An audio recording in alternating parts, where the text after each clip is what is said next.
একজনে এক মেয়ের সাথে প্রেম করে ছেঁকা খাইছে, এখন সে মারা যাবে। আপনি কি পাগল নাকি? আপনি মারা যাবেন কেন?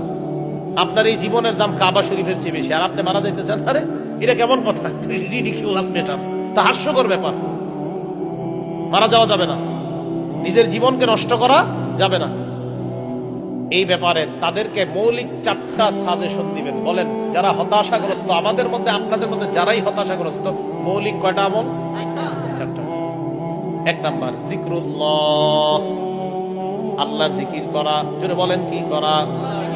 সূরা রাদ আয়াত নাম্বার 28 আল্লাহ বলেন, আল্লাযীনা আমানু ওয়া তাতমাইন্নু কুলুবুহুম বিযিকরিল্লাহ, যারা ঈমান আনে এবং যাদের অন্তর আল্লাহর জিকিরের মাধ্যমে প্রশান্ত হয়।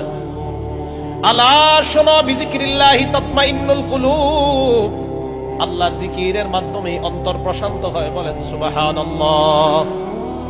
তাহলে আল্লাহর জিকিরের মাধ্যমে হতাশাগ্রস্ত অন্তরের মধ্যে প্রশান্তি দিয়ে দেয় কে?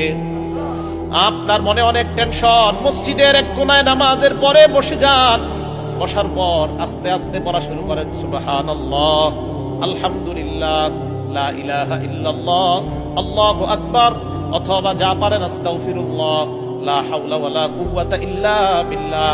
পেরেশানি রোগের 1 নাম্বার ঔষধের নাম হলো লা হাওলা ওয়ালা কুওয়াতা ইল্লা বিল্লাহ। পেরেশানি যাদের, এই রোগের কোনো ওষুধ নাই, এটাই ওষুধ, লা হাওলা ওয়ালা কুওয়াতা ইল্লা বিল্লাহ। আরেক হাদিস আসছে ইস্তিগফার পড়া, মিন কুল্লি হাম্মিন ফারাজা, আস্তাগফিরুল্লাহ যারা বেশি বেশি পড়বে, আল্লাহ তাদেরকে সমস্ত প্রকার পেরেশানি থেকে মুক্তি দান করবেন।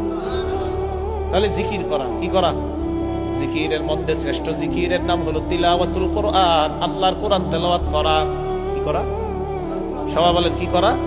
আল্লাহ কোরআন। আল্লাহ কোরআন আপনি পড়েন, বুঝে পড়েন, না বুঝে পড়েন, প্রতি অক্ষরে আপনি 10টা নেকি পেয়ে যাবেন।